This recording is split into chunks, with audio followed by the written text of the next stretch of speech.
All right, we're going to go ahead and call the City Commission meeting to order. Please join me for the Pledge of Allegiance.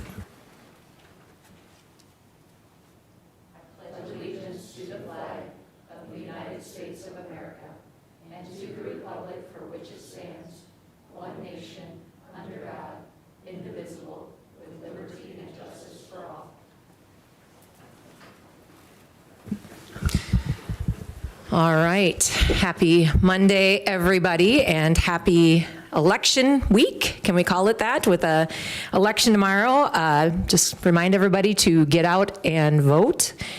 Do your part. Al, roll call. Benson. Here. Brunig. Here. Johnson. Present. Maibaum. Present. Schramm. Here. Villanueva. Present. Mayor Moser. Here. City Attorney Denherter. Here. All right, we're moving on to ask for approval of the minutes of the work session from the meeting of March 28, 2022, and the regular meeting of March 28, 2022. What is your pleasure? So moved. Second. We have a motion and a second. Any discussion on the minutes?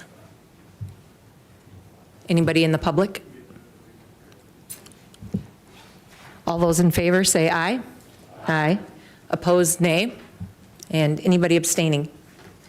All right, minutes approved. Number 3 under routine business is a schedule of the bills. What is your pleasure? Move to pay the bills. Second. We have a motion and a second. Any discussion on the bills? Anybody in the public want to comment on the bills? Al, roll call. Schramm. Aye. Villanueva. Aye. Benson. Aye. Brunig. Aye. Johnson. Aye. Maibaum. Aye. Mayor Moser. Aye. All right, sorry about that. I had to take a quick drink. 3 proclamations tonight, so lots of reading. Everybody kind of can kick back and we'll get going here. Our first one is an Arbor Day proclamation. Whereas in 1872, J. Sterling Morton proposed to the Nebraska Board of Agriculture that a special day be set aside for the planting of trees, and excuse me, whereas this holiday, called Arbor Day, was first observed with the planting of more than 1 million trees in Nebraska, and whereas Arbor Day is now observed throughout the nation and the world, with the city of Yankton celebrating its 38th year of being a Tree City, USA. And whereas trees can reduce the erosion of our precious topsoil by wind and water, cutting heating and cooling costs, moderate the temperature, clean the air, produce life-living oxygen, and provide habitat for wildlife. And whereas trees are a renewable resource giving us paper, wood for our homes, fuel for our fires, and countless other wood products. And whereas trees in our city increase property values, enhance the economic vitality of business areas, and beautify our community. And now, therefore, I, Stephanie Moser, Mayor of the City of Yankton, do hereby proclaim April 29th, 2022 as Arbor Day in the city of Yankton, South Dakota. And I urge all citizens to celebrate Arbor Day and to support efforts to protect our trees and woodlands, and I further urge all citizens to plant trees to gladden the heart and promote the well-being of this and future generations. So, Arbor Day proclamation, we are not giving that out tonight. We are planting a tree at Memorial Park, actually on Arbor Day, so we'll make sure we get that turned over then. Our next one is Telecommunicators Week. Whereas emergencies can occur at any time that require law enforcement, fire, or emergency medical services, and whereas when an emergency occurs, the prompt response of law enforcement, firefighters, and emergency medical personnel is critical to the protection of life and preservation of property, and whereas the safety of our law enforcement officers, firefighters, emergency medical personnel, and other responders is dependent upon the quality and accuracy of information obtained from citizens who telephone the Yankton Dispatch Center, and whereas public safety telecommunicators are the first contact our citizens have with emergency services, and whereas public safety telecommunicators are the single vital link for our law enforcement officers, firefighters, emergency medical personnel, and other responders by monitoring their activities by radio, providing them information, and ensuring their safety. And whereas public safety telecommunicators at the Yankton Dispatch Center have contributed substantially to the apprehension of criminals, suppression of fires, and treatment of patients. And whereas each dispatcher has exhibited compassion, understanding, and professionalism during the performance of their job this past year, therefore be it resolved that the Yankton City Commission declares the week of April 10th through the 16th, 2022 to be the National Public Safety Telecommunicators Week in the city of Yankton in honor of the men and women whose diligence and professionalism keep our city citizens safe. So a big round of applause, if you would, while Courtney comes forward to accept this.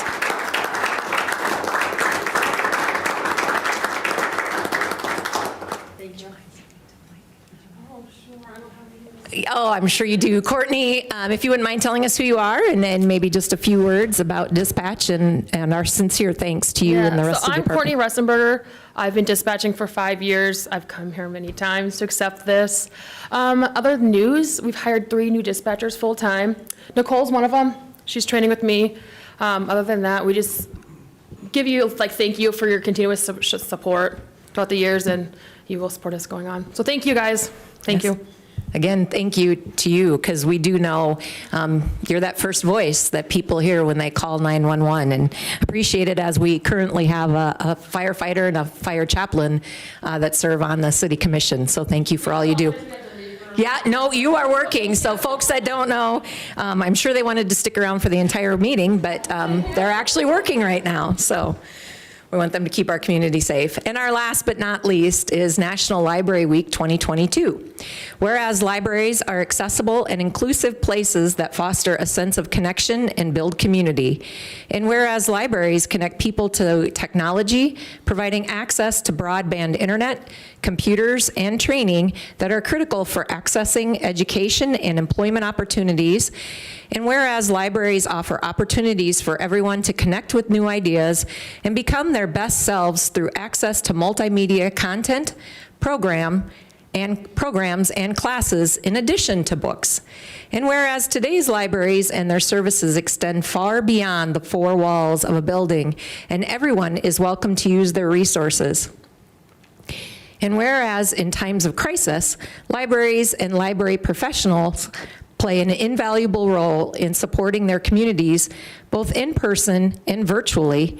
And whereas libraries strive to develop and maintain programs and collections that are as diverse as the populations they serve and ensure equity of access for all. And whereas libraries are cornerstones of democracy, promoting the free exchange of information and ideas for all. And whereas libraries, librarians, and library workers are joining library supporters and advocates across the nation to celebrate National Library Week. Now therefore, be it resolved that I, Stephanie Mosier, proclaim National Library Week, April 3rd through the 9th, 2022. During this week, I encourage all residents to connect with their library by visiting online or in person to access resources and services. So with that, I would ask Dana to come forward, accept her proclamation, and if she wouldn't mind, step up the mic. We do realize this was last week, but maybe you can inform us a little bit on some stuff that you did to celebrate. You're right, thank you, I will. Is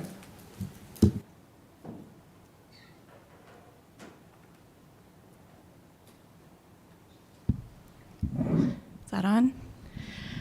Good evening, everybody. Thank you for having me tonight, and thank you for the proclamation.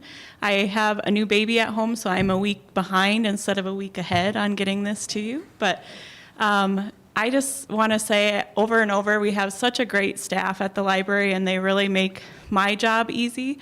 But they do so many great things for the community. They're so friendly coming in the door, and I feel like especially over the last couple of years, I've heard that when I'm out in the community, just how friendly the staff are and how helpful. So really they do reach a lot of lives and help a lot of people in the community, and sometimes the marginalized people that maybe don't have someone to help them with technology or that are kind of lonely at home. So really they do great things there. We do great things. And for National Library Week, we had a tiny art show. So we had about 50 submissions of like little canvases, about 4x4 of people just being creative and bringing that in. And we had easels made out of popsicle sticks. So, you know, we use our resources the best way we can. We had bingo yesterday, bingo for a book. And so we had another great group of the community in playing bingo and just having fun and connecting with other people. So library is a great place to be. And I thank you guys for your support. Awesome. Thank you, Dana. And congratulations, a baby boy. Can you give us a few details? His name is Isaac. He's about this high. Very sweet baby, and I feel very lucky. So Al got to meet him. He was a bit of a handful at that point, but he'll be a good future employee, hopefully. There we go. I love it. The newest librarian, right, in a few years. Well, congratulations on behalf of myself and the rest of the City Commission. All right, we are moving on to the city manager's report. As you will notice, City Manager Leone is not able to join us tonight. She is actually out of town attending a meeting. So with that, we're very grateful that Mr. Mingo has stepped up to give the city manager's report. Mr. Mingo. Yeah, the commission information memorandum had quite a bit of information in it. So in addition to that, there's just a couple other things to mention. Tomorrow's election day, as discussed, 7 a.m. to 7 p.m., and the voting centers are at City Hall and the North Fire Station. Canvassing this Friday at noon. Amy wanted me to make sure and ask and take note that there would be at least 5 of you that would plan on being there, so. Could you raise your hand if you're able to attend? 1, 2, 3, 4, 5. There we go. Okay, check. Curbside pickup phase of citywide cleanup is completed. People can still take their items to the transfer station during regular business hours this week and on Saturday until the close of business at 11:45. Household hazardous waste collection event is scheduled for Saturday the 23rd from 9 to 1 o'clock, and there is a $10 fee per vehicle for anyone that brings household hazardous waste to the transfer station. That is, just as its name indicates, for those folks who have things at home that want to drop it off at the transfer station, not for commercial quantities of disposal. Scheduling for fire chief interviews. Right now, they're on the docket for the first week of May. And last but not least, sales tax. March numbers are in, and they were up cumulatively 10.79%, which is a pretty good number. The BBB was 10.73%. So January and March were pretty good, and hopefully things continue on that trend. And with that, I'd ask if there's any questions of me, or I'll let you get on to your business. Does anybody have any questions for Dave? And I do know the 5 of us that aren't running had to show up. I just making sure you're paying attention by having you raise your hands, so. All right. It's a night of proclamations and presentations. So in our agenda tonight, you will see that we actually have 2 scheduled public appearances. So very thankful to these 2 ladies who are coming in tonight to update the City Commission. We'll start with Lauren Hansen from the United Way. So I'll ask her to step to the mic, and it's all yours. Thanks, Stephanie. Hi, everyone. How are you? Thanks for having me. It's my pleasure to be here this evening to report on how our collaboration to create efficiencies and how funding is distributed to health and human service agencies throughout the community. So as you know, the City of Yankton back in 2017 entered a MOU agreement with United Way, where the city hereby recognizes us, and we hereby agree to serve as the City of Yankton's external agency for distributing grants to outside nonprofit organizations. So outside agency requests that fall under United Way's community impact goals, which are within education, financial stability, and health, can apply for non-capital funding using our annual funding request process. United Way invests the city's outside agency dollars into our current community impact fund and allocates those dollars to qualifying nonprofit organizations evaluating performance of those said organizations. So in 2019, the United Way Board of Directors reevaluated our annual community investment process by conducting a community-wide needs assessment. We worked along with multiple leaders, donors, service providers, clients, and community members. And during that process, United Way's investment procedures, our funding priorities, and our community impact goals were updated to better reflect current needs within our community, and really the importance of investing into measurable programming that drive both short-term and long-term success.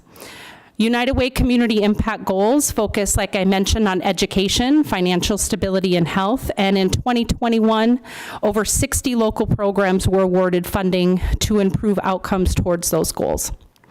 For a more in-depth report about the collective impact of United Way programs, our community goals, and our investments, you should have the electronic copy, and it looks like maybe the paper copy of that electronic copy, of our 2021 Community Impact Report. Please note the City of Yankton is listed as a Titanium Giving Leadership Donor within that report. I also want to note some really impressive data that we've collected on how dollars are being utilized to serve thousands and thousands of people in our community. You'll see that 3,635 youth were provided with opportunities to succeed, over 2,000 seniors and people with disabilities provided with support, 143 affordable and safe housing units provided by nonprofits, 190 youth provided with personal safety services. 3,384 households were stabilized with crisis and support services. And just please note that that number is a duplicated number across multiple agencies, but still a lot of households being served every year within our community. 740 scholarships to youth to participate in activities. 250 individuals reported their self-sufficiency was improved, and 372 individuals who would have not had access to dental, health, behavioral, or primary health care were served because of United Way funded agencies. So those are just a small portion of the critical impact being made by United Way and our funded community partners, thanks to your investment. Some more good news in 2021, our community impact budget was able to increase 10%, accommodating 88% of our agency's requests. I'd also like to note that our annual community impact budget includes not only those list of funded partners, but we also provide venture grants, which are one-time funds for innovative solutions to pressing community needs. United Way staff, the four of us, also facilitate dozens of programs with the funding, including things like the Clothing Closet, Spark, Big Friend, Little Friend, Toys for Kids, Adopt a Family, the Dental Plus is coming next week. Day of Caring, our Community Impact Center, we provide volunteer service placement. We have a new relationship with the city and the Yankton Area Arts and the Born Learning Trail at Westside Park. So many programs happening every single day, 24 hours a day in our community because of the generosity of our community and their investment into United Way. For additional information, I did share with you our most current audit, and that is also available on our website. Looking forward, 2023 Community Impact Grant applications will be available this June and are open to any 501c3 health and human service organization focusing on education, financial stability, and health of the greater Yankton community. These grant applications are due in August, and our allocations retreat will be sometime this September. Al, I know you're looking forward to it. As the United Way Board of Directors and Finance Committee evaluate the results and wrap up our current community campaign, we are hoping to increase the 2023 budget again by another 8%. And fingers crossed, that'll bring us close to pre-pandemic investments. So we're getting close to where we were in 2019. We did see a dip in donations and a dip in investments, but we're working our way back up and we're hopeful. With that being said, we are aware of a handful of organizations that will be asking for larger investments in 2023 due to the increase of costs, community need, and expansion of some of these local services. So I will be sharing that with the city in the upcoming months and the upcoming budgeting cycle, and I please ask you to consider if there is possible way to increase your investment in this community impact fund, that your dollars will be well invested. Again, thank you all for letting me be here tonight. Thank you for your strong partnership and continued support of United Way's mission to change lives and improve the quality of life here in Yankton. Does anyone have any questions for me? I do, Lauren. Can you tell us a little bit about your new space and how that's all working out and kind of what's all going on there? Sure. So we were blessed to create a community partnership with Horizon Healthcare. Horizon Healthcare is a federally funded healthcare clinic in our community who had recently purchased property at 920 Broadway, the old Slumberland, or the old Sunshine as it's known.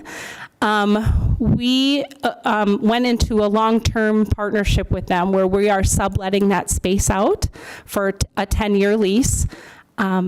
They built out the new space for us, which includes 12 different administrative and direct service offices for, I think we have 8 different agencies in the building, providing direct services to clients. And we also have 2 large community rooms that are available for education, civic, meeting space for any nonprofit in the community at 0 charge. When we first opened those doors for the community room, we were like, oh, we'll be kind of busy, like maybe 1 meeting a day. And it's booked. I mean, we're looking at least 3 or 4 meetings a day. People are starting to meet back in person. We have trainings, we have conferences. It's exciting.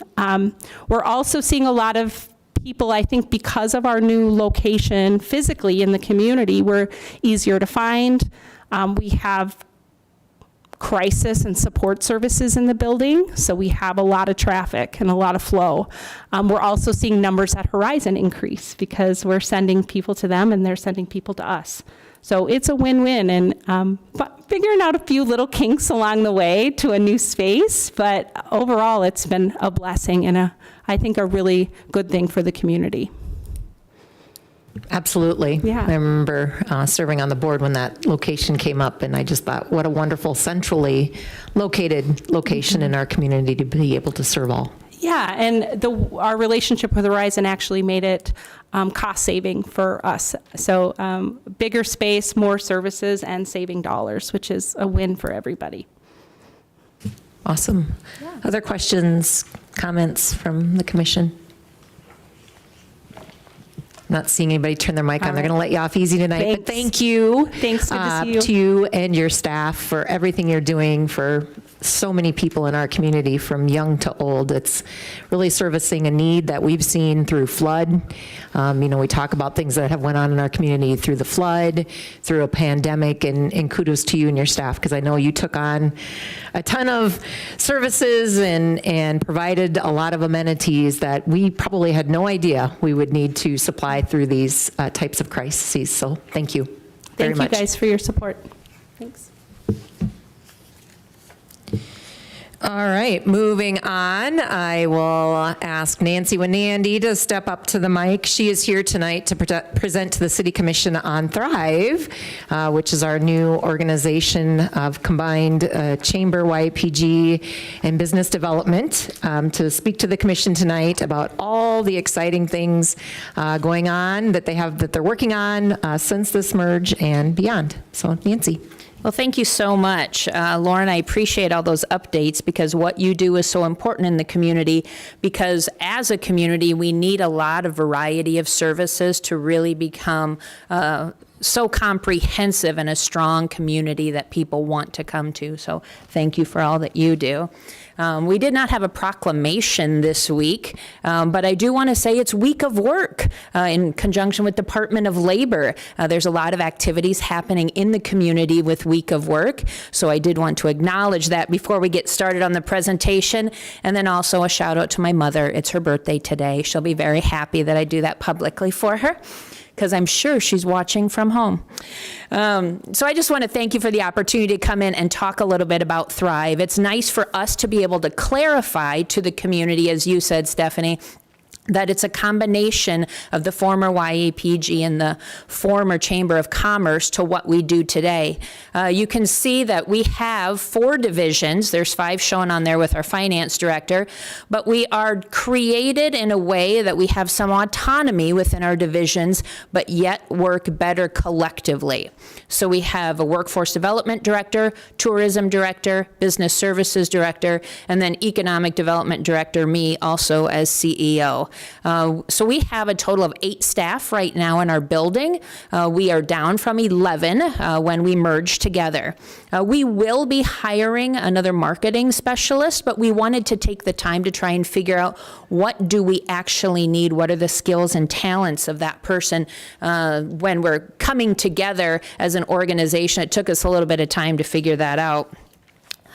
So we do have, as I said, separate budgets for each of those areas, but there's also shared expenses. So when you, as the city, contribute to Thrive, right now you are contributing specifically to tourism and economic development. So moving on to Board of Directors, we wanted to clarify to the community exactly how our board is set up.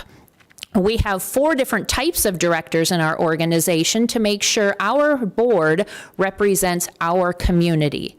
So we have our fundamental directors. Those are the people who are appointed by their respective organizations. So you can see the city manager and 2 city commissioners are represented under the fundamental directors. We have foundational directors. Those represent our small businesses. They need to have 50 or fewer full-time employees. We have our cornerstone directors. Those are one of our top 10 investors in the last capital campaign or top 10 dues-paying members to Thrive. So there's 2 ways that you can qualify in that category. And then the 4th category is at large. So those could qualify under another category, or as Jeff Van Meeteren at Lewis and Clark Rec area, he wouldn't have qualified in those other areas, so he does have a place under the at-large directors. So you can see we have 25 directors that I get the pleasure of working for, and it's really exciting for me to have so much diversity on our board of directors. So moving on to the mission statement, I want to be clear to everyone, the mission of Yankton Thrive is to provide leadership in fostering efficient growth of the Yankton economy.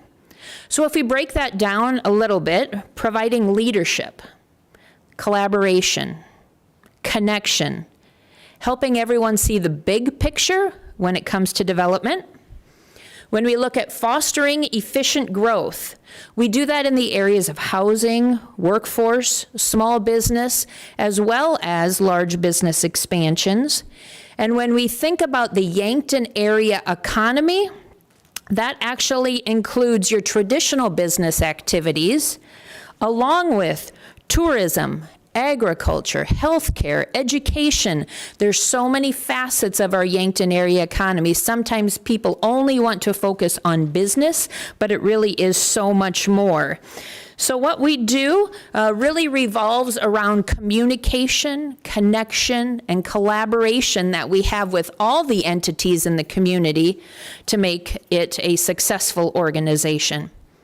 So I wanted to touch on the capital campaigns. That is one of our major funding sources, has been for, probably the last 15, 20 years. Our Yes 3 campaign, we are just wrapping that up right now. We raised $2.8 million for that campaign, and that focused on people, place, and jobs. You will recall that we spent a significant amount of money over the last 5 years in quality of life projects here in the community. The Huther Family Aquatic Center, Mount Marty's Field House, Boys and Girls Club. That was a calling that was brought to us by the members saying we want to enhance some of these amenities in our community. That is important to us.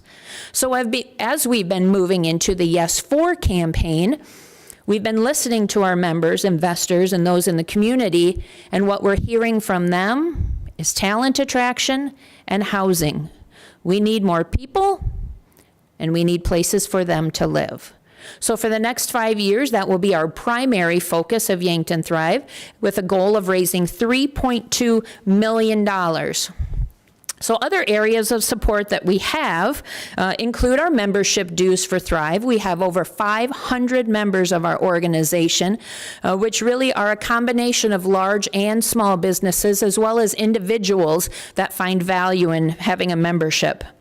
Our contribution that we receive from the City of Yankton for economic development and tourism. Tourism also receives dollars from the bid tax. And as I'd mentioned, we have the capital campaigns.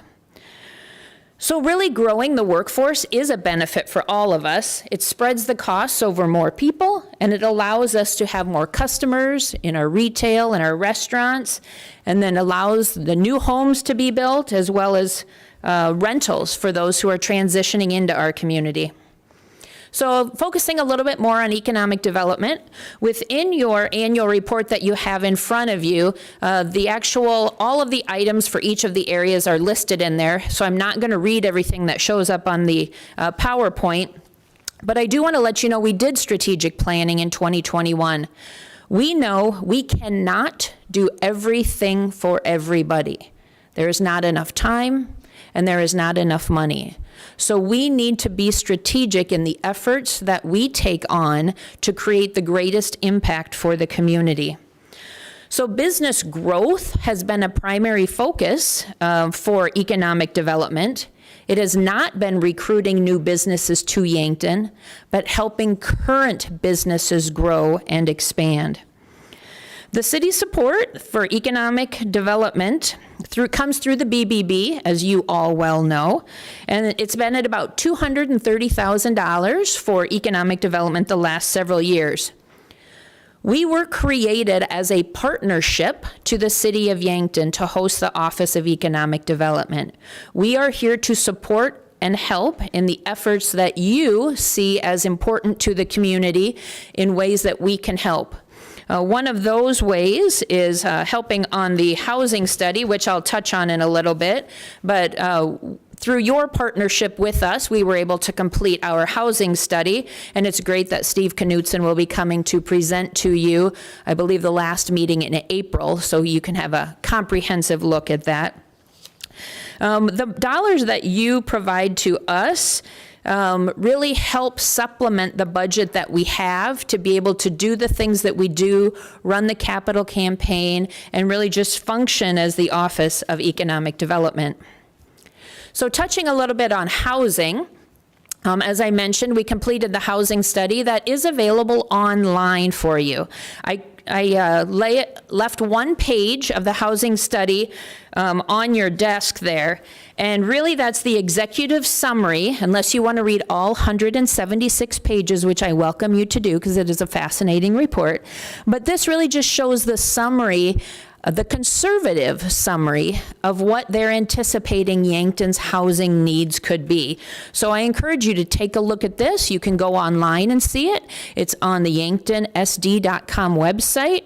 Under Economic Development, you can find it under Surveys and Studies. On the main tab, you can find it under Living in Yankton. So there's two different places on the website. So take a look at that, and when Scott comes, he'll be able to answer questions that you might have regarding the housing study and those results. And we're really lucky to have a governor who supported putting $200 million into housing infrastructure this year. The legislature and the governor's Office of Economic Development were able to come together to create a plan that didn't look, in the end, like it started out. It morphed several times in the process, but right now there's $200 million available in South Dakota housing that will be allocated, hopefully starting July 1st, to communities for projects. 70% of that money is for communities with a population of 50,000 or less, and 30% of the money is available to communities with a population of 50,000 or more, better known as Sioux Falls and Rapid City.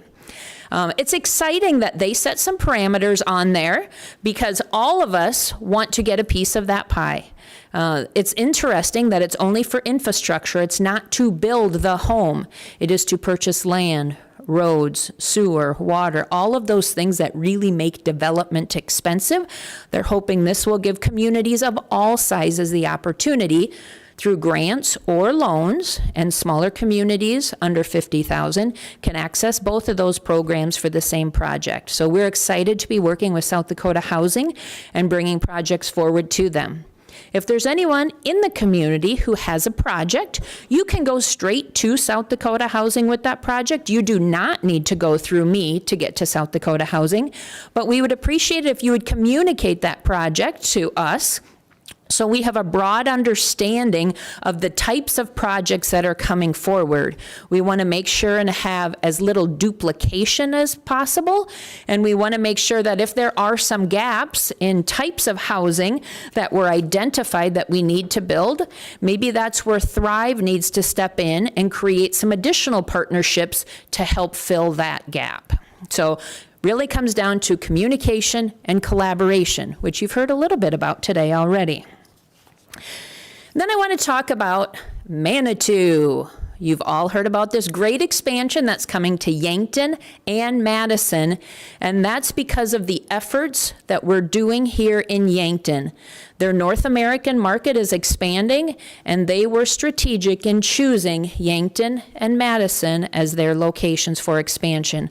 So in Yankton in 2023, they'll be adding approximately 50 jobs, and over the next 5 years, a significantly higher number. They're going to be doing a 65,000 square foot expansion. They are in the process of acquiring 24 more acres of land to allow for additional opportunities in the future if those arise. So we want to thank Greg Hoos, who is the current plant manager out there, and their team at Manitou for entrusting the city of Yankton to be their partner in this major expansion. We also want to remind other businesses in the community, we are ready to help you too. So it's not just Manitou. We know there are other entities looking to expand, so we are looking to help them, partner with them, do what we can to make sure we can grow our businesses here in Yankton. One of the other things that Yankton Thrive does is hold properties for development.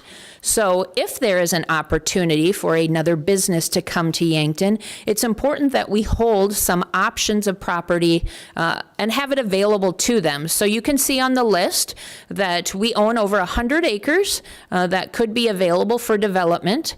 We really focus on job creation or filling a gap in the community, rather than just replicating other businesses that already exist. We want to put our properties to the best use when businesses or individuals are looking to start companies here in Yankton. And then on a side note, we do own the data center at the corner of West City Limits Road and 21st Street, and that's under a long-term lease with Midco Communications. So I want to touch just a little bit on workforce and business services, two areas that you do not directly financially support, but because we're all partners in our efforts, indirectly, you are a part of the successes that they see as well. It's no surprise, workforce is a critical need, not just in Yankton, but in most communities around South Dakota, as well as most states. Right now, our unemployment rate in Yankton County is 2.4%, extremely low. That's down from 3.1% at the same time last year. And I looked on Department of Labor's website, and within 5 miles of our 57078 zip code, there are 834 jobs available. That's a huge number with 2.4% unemployment. So Rita Nelson and her workforce development efforts are continuing to create a welcoming and inclusive community, and with the help of United Way, which they are very supportive of that as well. We are trying to make sure that people understand that Yankton is a place for them to come live. It's not just a place to visit, it's a great place to raise your family, and we welcome you here into our community. One of our goals in the Yes 4 campaign will be to increase the state annualized pay here in Yankton. That's a number that comes out in the Department of Labor's report every month. And right now, the state is at $50,467, and Yankton County is at $49,108. Since I have been in my job the last 4 years and been tracking this number, we have never been at or exceeded that state level, which I find very interesting. So we are going to work hard to continue to try and increase wages and do what we can to support our employees here in Yankton. So hopefully we can attain that at some point during the next capital campaign. I want to mention that business services is really a big promoter of entrepreneurship, of our leadership programs, and the other activities that help our community network and connect with each other. Coming off the pandemic, it's really important that we do continue to connect with people. I've heard from multiple people, I feel like I've lost my networking skills. I haven't been out in large groups of people talking to a lot of people.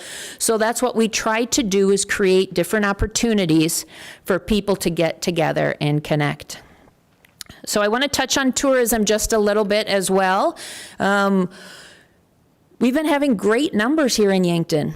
And as we went through COVID, we also had great numbers. People learned to love to camp, and they love to come to Yankton to camp. So we have been very, very happy with the numbers and the partnership we have with Lewis and Clark Rec Area, as well as many of the private campgrounds out at the lake and what they're doing out there. Right now, the tourism budget's right at about $274,000, with $210,000 coming from the BBB, and the bid, 10% of the previous year's receipts come into the coffers of the tourism budget, as well as $5,000 each year is allocated for Jay to support events that are creating overnight stays in the community to supplement the bid tax. So he has opportunities for people to apply. The application is on his website. If you create events or host events, you are able to apply for those one-time dollars to support that event. We're very happy to have a partnership with South Dakota Tourism. It's a great opportunity for us to contribute $40,000, and they contribute $40,000 in marketing. So together, the community receives about $80,000 of marketing benefits through a partnership with Lawrence and Schiller. I do want to thank Jeff Van Meeteren and Lewis and Clark Rec Area. They contribute $10,000 of that as one of our partners. They see the value in that. Lawrence and Schiller does a fantastic job of marketing for our community in a variety of areas. And I will touch on that in our next slide. But Jay had an interview today that I just want to share with you with South Dakota Public Broadcasting that will be on at the end of the month.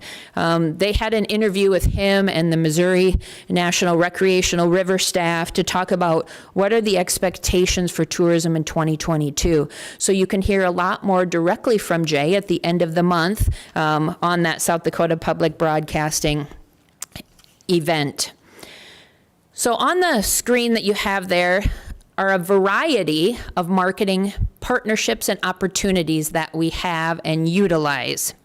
So I wanted to share those, and some of them you've maybe never seen, because a lot of the marketing efforts are not to those who live here in Yankton, but those we want to come to Yankton.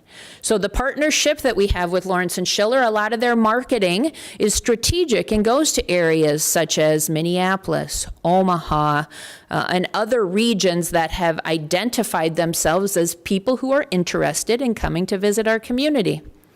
Rita's done a lot of work of building your career and promoting of why South Dakota, why Yankton. We have a whole page built out on our website that directs people there from some geofencing that she's doing. She will be strategic if there is a facility that is closing. We will geofence that, and all of a sudden they're going to start seeing stuff about Yankton.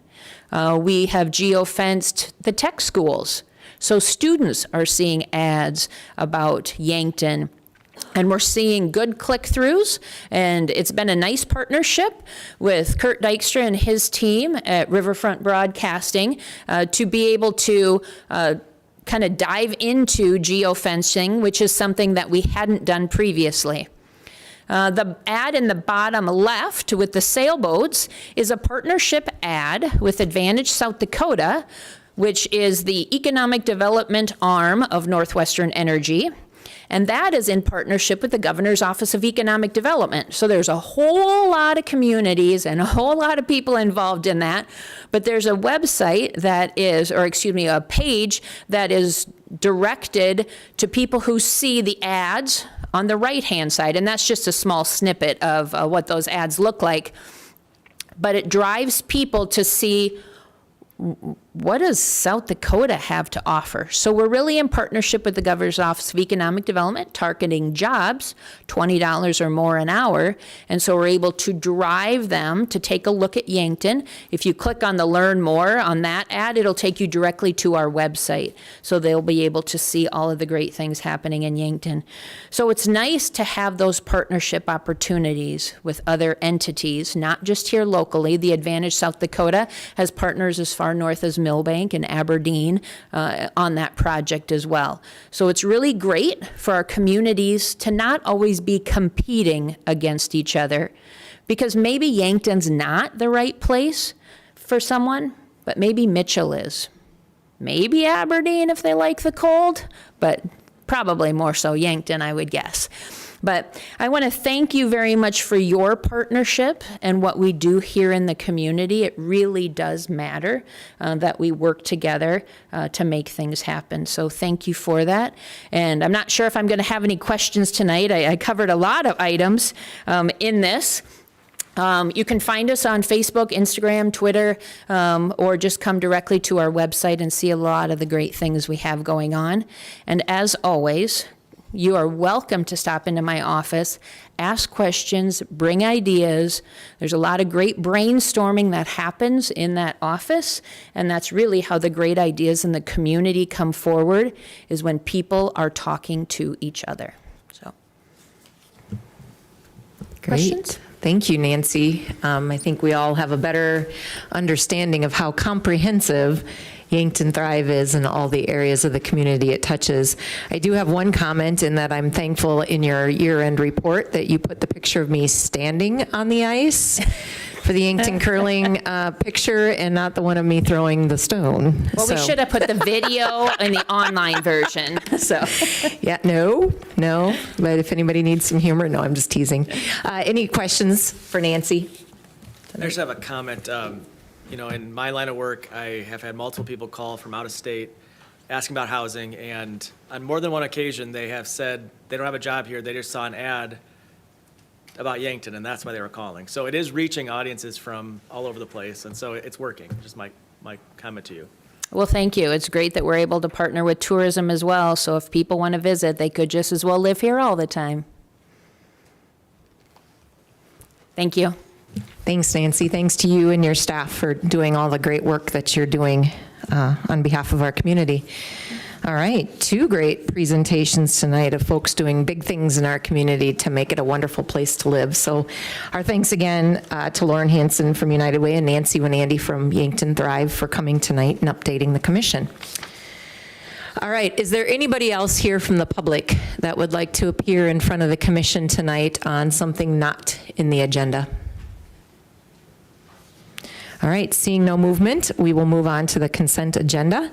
We only have one item under the consent agenda, and that's setting the date of April 25th, 2022 at 6 p.m. here in our meeting room for our next work session of the Yankton City Commission. Dave, Amy gave me a glimpse at what that topic's going to be, could you inform the commission of what we plan to talk about? Sure. Right now, we're just proposing to kind of revisit our tax increment District 101 kind of basic classroom sort of situation, just to get the commission and the public up to speed on tax increment financing and how it's functioned in Yankton in the past. And there may be a few districts proposed coming up in the future to consider. So getting people up to speed on that. All right, wonderful. With that, what is your pleasure with the consent agenda? So moved. Second. We have a motion and a second. All those in favor, say aye. Aye. Opposed, nay. And anybody abstaining? All right. Moving on to old business, there is none. So old business is old news. Moving on to new business. Number one is consideration of memorandum 22-57 and resolution 22-12 regarding the surplus property of the Yankton Police Department. And this includes several items. What is your pleasure? So moved. Second. We have a motion and a second. Is there any discussion from the City Commission on this agenda item? Anybody in the public? Roll call. Weber. Aye. Villanueva. Aye. Benson. Aye. Brunig. Aye. Johnson. Aye. Mybom. Aye. Schramm. Aye. Mayor Moser. Aye, motion carries. Chief Foot's going to get busy with his garage sale, right? All right. Number two, under new business, consideration of memorandum 22-58 regarding a bid award for widening drive from 13th Street to 15th Street. This is for masonry components, who turned in the low bid at a cost of $455,417, to which I will inform the commission that is almost $125,000 under the estimate. What is your pleasure? So moved. Second. We have a motion and a second. Any discussion from the commission on this? Anybody in the public? Roll call. Villanueva. Aye. Benson. Aye. Brunig. Aye. Johnson. Aye.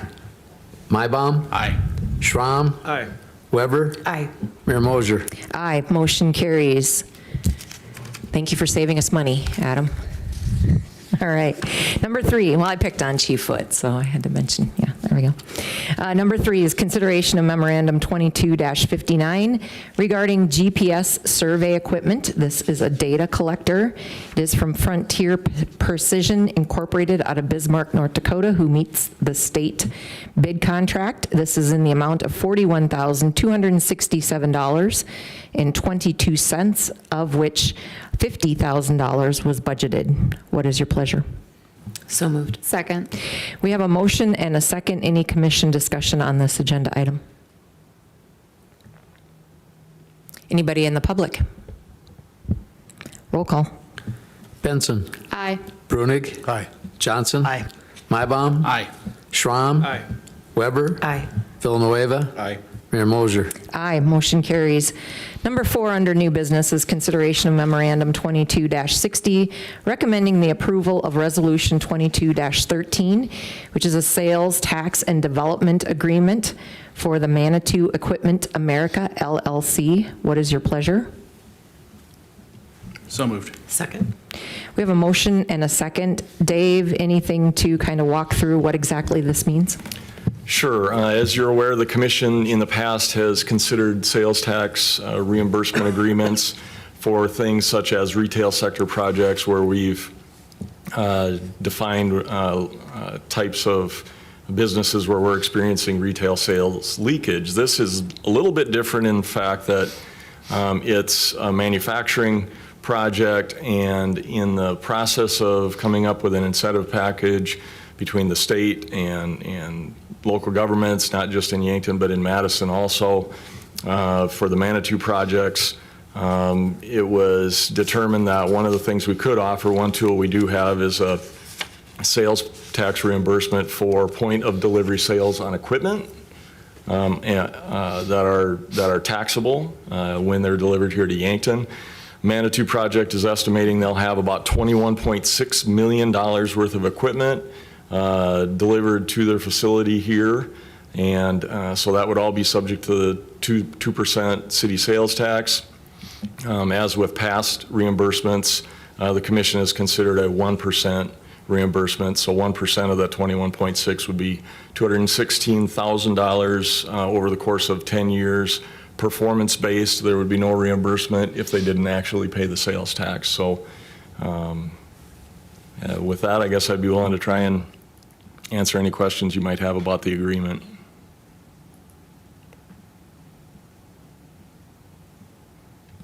And I know it was asked, I believe, on our media call on Friday, this is just for equipment, nothing with the expansion or the growth or the building or anything like that? Correct. Yep, this is point of delivery taxable sales. So things that are purchased from outside the community brought to them. Equipment is the best way to describe it, that they're going to use in their processing and manufacturing process. And it's performance-based, so there's no reimbursement of funds if they aren't paid in and documented. There's no prepayment. It's all reimbursement. Any other questions from the commission? Anybody in the public? Roll call. Brunig. Aye. Johnson. Aye. Mybom. Aye. Schramm. Aye. Weber. Aye. Villanueva. Aye. Benson. Aye. Mayor Moser. Aye, motion carries. Number 5 under new business is consideration of memorandum 22-61, recommending approval of resolution 22-14, a South Dakota Department of Transportation Industrial Road Grant application for Gale Drive project. This is due to the Manitou expansion, which is approximately a $1.22 million project, and as much as 80% could be received in grant funding from the Department of Transportation Industrial Road Grant. What is your pleasure? So moved. Second. We have a motion and a second. Anything from Adam or Dave to share here as far as what this entails? So it would be the completion of Gale Drive from where it dead ends now in front of Trail King north to Whiting Drive.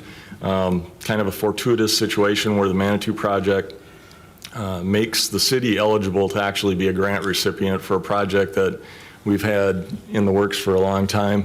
It not only would help support their current expansion, it would also actually open up some additional development property, a significant amount of additional development property between their facility and Whiting Drive, and also between Trail King and Whiting Drive. So a good way for the city of Yankton to utilize the potential for grant funding to help facilitate a project that has been on the radar for quite some time.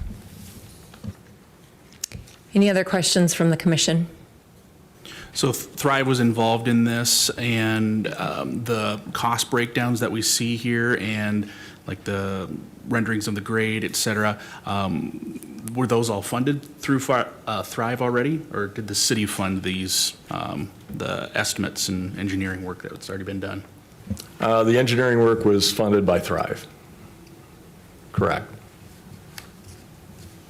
And this is one industrial road grant eligible piece of a larger puzzle that involves some sanitary sewer improvements, a significant amount of sanitary sewer improvements that you're going to see on future agendas being proposed for the area that would not only open up this area, but would also serve the entirety of the eastern part of the community all the way up to the airport, which are going to be part of a larger project and may or may not be one of those tax increment districts that we were talking about also. But this grant application has a deadline of Friday, and while it would be nice to try and package everything in one meeting with a TID proposal and a larger sanitary sewer project, also